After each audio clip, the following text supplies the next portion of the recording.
The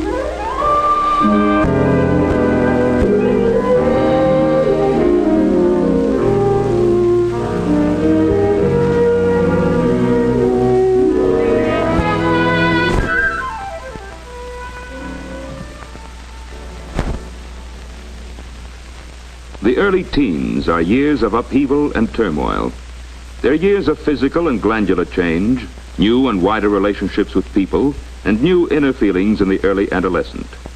Parents of almost every child find the age of puberty or early adolescence full of problems. The knowledge that these difficulties are normal and usually only temporary helps to turn family friction into more constructive channels. Let's watch some of these youngsters as they spend Friday afternoon and evening. We'll see what some of the common troubles are. Sally, Joan, and Kay are typical teenagers. Each has her own personality, but they're all normal. Their actions may seem excessive, but that's normal for teenagers. For instance, that giggling. The unconstructive criticism of school. Personally, I think Mr. Aldrich's classes are just a waste of time. If he can't teach any better than that, I can't be bothered studying. Why, this morning we spent 20 minutes before we even opened a book or read anything. The criticism of families. Last week, my brother spent all his allowance on candy in one day. I think it's awful the way Mother lets him waste money. Of course, she lets him do anything he wants. The unrealistic ideas of their own future. Well, I've really decided I'd like to be a ballet dancer. I'd get started in New York and then I'd tour all over the country. I'd sure hate to spend the rest of my life in this old town. Yes, if you don't make an effort to understand them, teenage girls may seem silly and opinionated.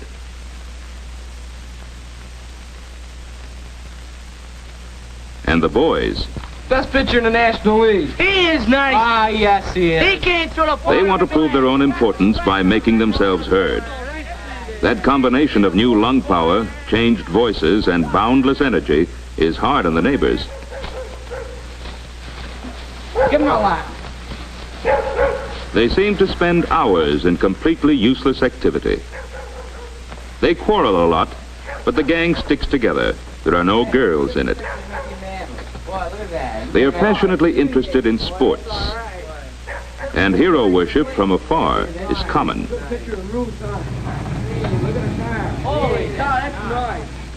A car and home, as good as the other boys have, are important. The gang is impressed by material possessions. This bolsters Tom's self-esteem. To boast about Dad's popularity or achievement is very satisfying. It's an okay. So Dad got a bonus because he sold more in the last 2 months than any other salesman in the district. The adolescent is self-centered. Bill's response to every situation is concerned with how it affects him. My old man's got an order in O'Neill's Motors for a new convertible. We're going to get the first one that comes in. What kind of car are you getting? I think it's a Chevy. Sam doesn't talk much. He feels safer saying nothing. At least then he can't say the wrong thing. This is a common method of self-protection. At home, away from the group, there are other aspects of adolescent behavior that are annoying to parents.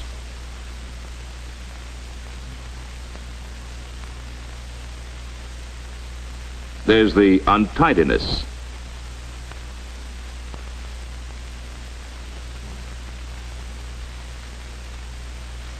The eternal hunger, picking at whatever is around to eat.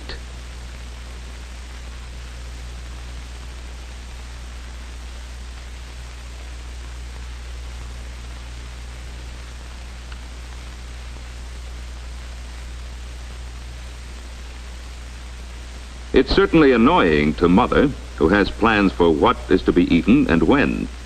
But the universal appearance of these adolescent traits leads to the conclusion that they are normal and based on real needs. Kay is quite mature for her age. She's well adjusted, accepting her defects and trying to make the most of her assets.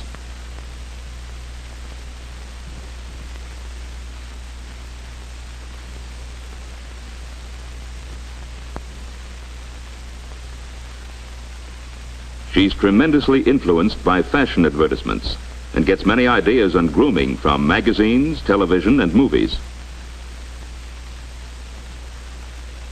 To wear her hair and clothes according to the latest style is much more important than to wear them in the most becoming way. She's not mature enough yet to rely on her own judgment. The world knows best, and she wants to be sure of her place in the world.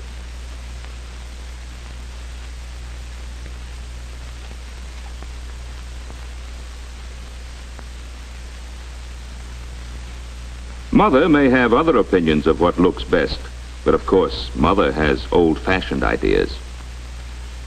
Kay's mother is always a little overwhelmed by the extremes to which her suddenly grown-up daughter carries her ideas of style. If it's the style to be careless and informal, her sloppiness is so deliberate as to be offensive. But Mother has learned that these things are usually temporary. The less said about them, the more quickly they wear off. Objection often brings friction without any change. Half an hour after she has left her friends, she's on the phone to them again. Hello, is Joni there? It seems unnecessary, but there's a real need for talking to others in the same stage, for constant reassurance of her standing as friend and equal. Hello, Joni? Look, I've got an idea. Why don't we go down to Johnson's after supper? Maybe some of the gang will be there and we can cook up something. Gee, Kay, I'm awful sorry. I can't go. I have to stay home tonight. Well, why don't you ask Sally? Maybe she can go. Okay, I'm awful sorry. Joan is not Bye. as independent as Kay is, perhaps because she hasn't been encouraged to stand on her own feet. There is no friction in Joan's family life. Her mother finds her a very good girl, not headstrong and flighty like so many of her friends seem to be. She takes her schoolwork seriously, perhaps too seriously. She has high standards for herself, and if she falls below them, her insecurity and worry are increased. Joan seems to be coming quietly through these difficult years, but the stress and strain are there and result in an almost complete withdrawal from people. She does a lot of daydreaming, imagining herself as the extrovert that she is not. She goes over and over little events in her life, reliving her successes and suffering through her failures all over again. Joan doesn't have emotional outbursts. Her safety valve is her diary. Here she is herself, letting off emotional steam and clarifying her thoughts about growing up.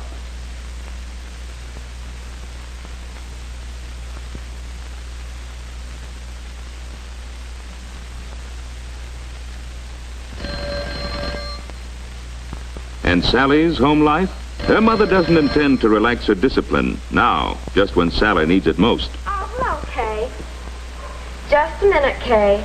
Mother, can't I even answer the phone without you listening in? Sally, I don't want you going out tonight.